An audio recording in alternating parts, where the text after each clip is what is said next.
share and subscribe to Vishwasam.in. Rajya Sabha ఎన్నికల నాటికి YCP దుకాణం బంద్ అయిపోతుందని, చంద్రబాబు విసిరే పాచిక దెబ్బకు జగన్ పార్టీ బోల్టా కొడుతుందని 2 నెలల కిందట రకరకాల ఊహాగానాలు వచ్చాయి, అంచనాలు పెంచాయి. కారణం ఏంటంటే ఏపీ నుంచి ఖాళీ అవుతున్న 3 స్థానాల్లో ఒకదానికి టీడీపీ కూడా పోటీకి దిగుతుందని, జగన్ మీద అసంతృప్తితో ఉన్న ఎమ్మెల్యేలతో పాటు టికెట్ రాని వాళ్లు కూడా చంద్రబాబు పార్టీకి సపోర్టు చేస్తారని ప్రచారం గట్టిగా సాగింది. మరి ఇప్పుడు ఎందుకు లెక్క మారింది? మరిన్ని ఇంట్రెస్టింగ్ స్టోరీస్ కోసం please subscribe to Vishwasam.in. TDP వ్యూహం ఎందుకు మార్చింది అనేదే ఇప్పుడు అస్సలైన పాయింట్. రాజ్యసభ ఎన్నికల్లో పోటీ చేయడం లేదు అని, సరైన బలం లేని కారణంగా ఈ నిర్ణయం తీసుకున్నట్టుగా స్వయంగా చంద్రబాబే పార్టీ నాయకులకు చెప్పారు. నిజానికి టీడీపీ తరపున 23 మంది ఎమ్మెల్యేలు గెలిచారు. వాళ్లలో 3 పార్టీ వదిలిపోతే మరో ఎమ్మెల్యే గంటా చేసిన రాజీనామాను స్పీకర్ ఈ మధ్య ఆమోదించారు.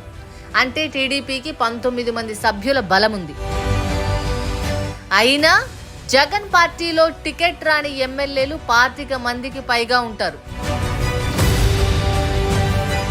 అలాగే జగన్ మీద తీవ్ర అసంతృప్తితో ఉన్న వాళ్ళు ఇంకొంతమంది ఉన్నారు.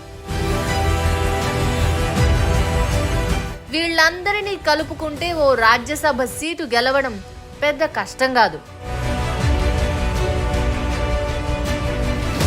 మరో 20 మందికి పైగా దొరికితే పోటీ పెట్టొచ్చు అని టీడీపీ ఆలోచించిన మాట వాస్తవం. కానీ ఇప్పుడు ఎందుకు వెనక్కి తగ్గింది అనేదే పాయింట్. చంద్రబాబు రాజకీయ ప్రయోజనాల విషయంలో అంత తేలిగ్గా వెనక్కు తగ్గే రకం కాదు. గతంలో సరిపడా బలం లేకపోయినా వర్ల రామయ్యను రాజ్యసభ బరిలో దించిన చరిత్ర ఉంది. అలాగే ఎమ్మెల్యే కోట ఎమ్మెల్సీ ఎన్నికల్లో కూడా పంచుమర్తి అనురాధను రంగంలోకి దించి గెలిపించుకుంది టీడీపీ. అందుకే రాజ్యసభలోనూ అలాంటి పాచికే విసరాలని భావించారు.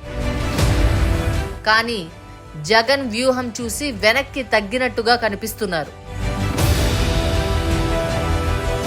అసంతృప్తి ఉన్నా జగన్ను దాటి వైసీపీ నేతలు నిర్ణయం తీసుకోలేరు అనే అభిప్రాయానికి వచ్చారా?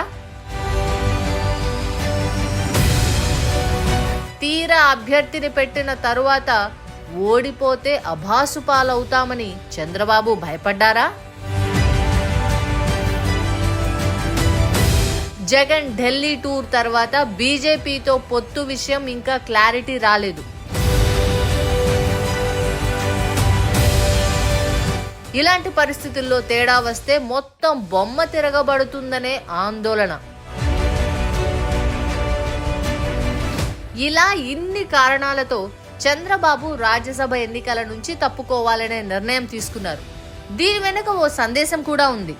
వచ్చే ఎన్నికల్లో గెలిచిపోతున్నామని, జగన్ ప్రజల్లో బలమే కాదు సొంత పార్టీ నేతల్లో కూడా పట్టుకోల్పోయారని టీడీపీ చేస్తున్న ప్రచారం నిజం కాదు అని చంద్రబాబు నిర్ణయం రుజువు చేస్తోంది.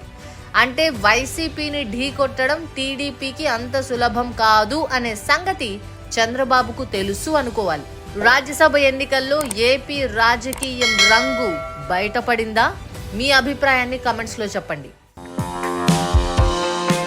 Like, share and subscribe to Vishwasam.in.